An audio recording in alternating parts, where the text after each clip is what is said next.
Deep in the coal mines of Colombia, researchers unearthed a nightmare, a snake so large it redefined the limits of biology. This is Titanoboa, a 43-foot-long monster that weighed over a ton, ruling the tropical rainforests 60 million years ago. To put that in perspective, Titanoboa was nearly twice as long as the largest anacondas found in the Amazon today. But it wasn't just a bigger snake. It was a product of a much hotter Earth, where the climate acted as a biological fuel. As a cold-blooded ectotherm, its massive size was only possible because the average temperature was near 90 degrees Fahrenheit. In these sweltering swamps, it wasn't a venomous striker. Like a modern boa, it was a specialized constrictor of incredible power. Its primary prey were giant crocodiles and massive turtles that shared the murky waterways of the Cerrejón formation. But even a predator this dominant was vulnerable. The king's reign began to crumble when the Earth's thermostat shifted. Approximately 58 million years ago, global temperatures began to fluctuate. For a giant that required constant heat, this was a death sentence. As the world cooled, Titanoboa's metabolism slowed down. It could no longer find the energy to move its massive 2,500-pound body.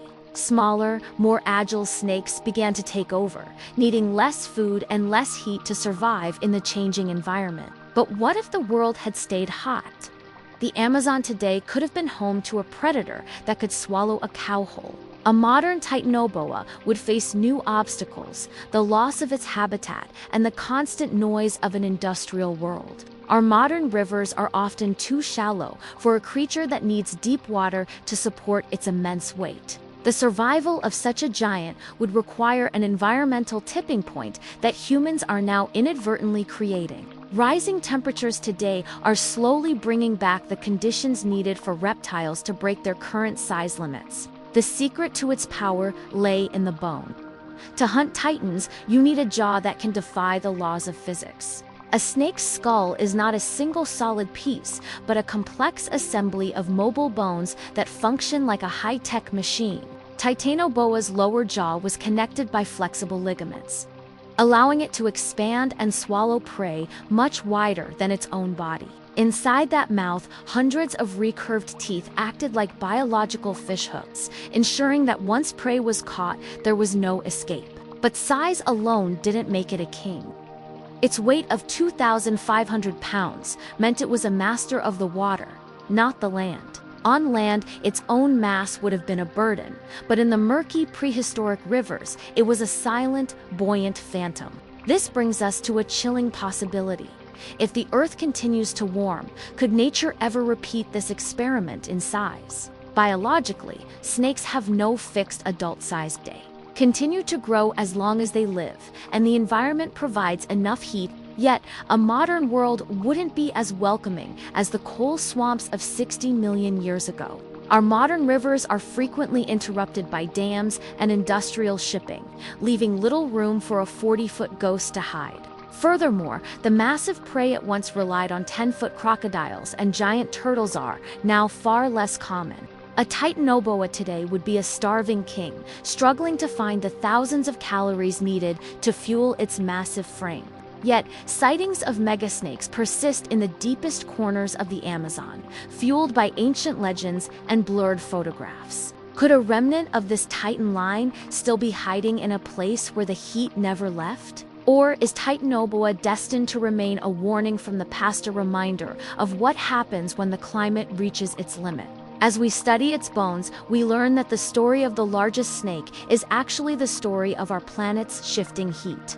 Every scale and every vertebra tells a tale of a world that was once too hot for humans, but perfect for monsters. Understanding this titan is the key to predicting what might crawl out of the jungle if the mercury keeps rising. If the Titanoboa were to return today, it would encounter a world defined by competition. Even at 40 feet, it wouldn't be without enemies. While its prehistoric ancestors were slow, modern apex predators, like the jaguar, are incredibly fast and intelligent. A jaguar's bite is specialized to pierce skulls. Could it find a weak spot in the Titanoboa's massive, armored neck? However, the Titanoboa's greatest defense was its sheer thickness.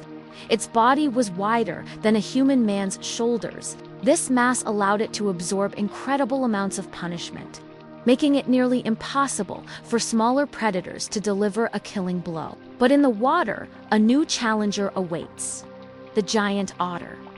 In groups, these river wolves are known to drive away large anacondas today. Would a pod of otters be brave enough to harass a 2,500-pound snake? Their constant nipping could force the giant to abandon its territory. Beyond combat, the Titanoboa would face the invisible threat of modern toxins.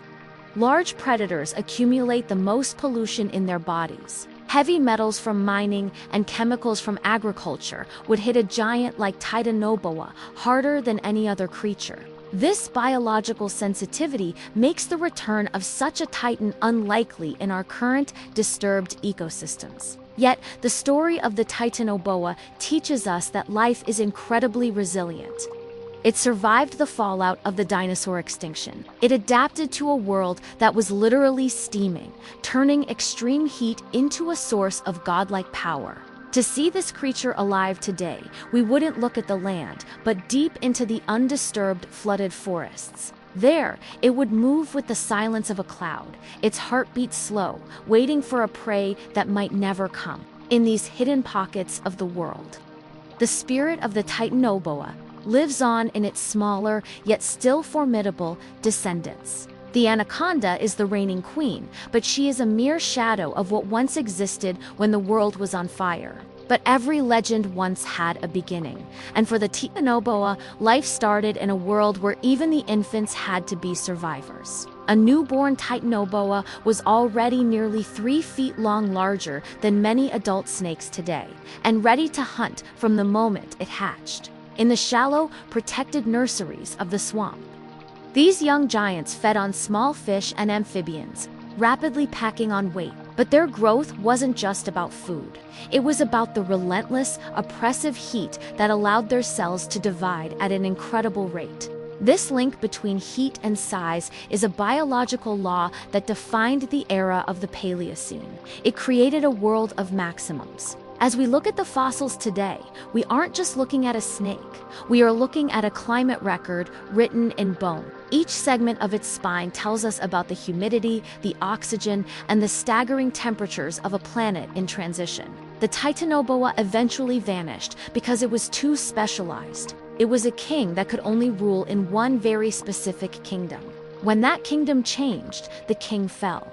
But the blueprint for its existence remains hidden in the DNA of every snake on Earth. Perhaps in the far future, the Earth will once again reach those scorching temperatures. Perhaps the swamps will return. If they do, the ghost of the Titanoboa might finally take flesh once more, reclaiming a throne that has been empty for millions of years. Until then, it remains a shadow in the coal mines, a reminder that we share this planet with forces far greater than ourselves. The age of the Titans may be over, but in the silence of the deep jungle, the memory of the great serpent never truly dies.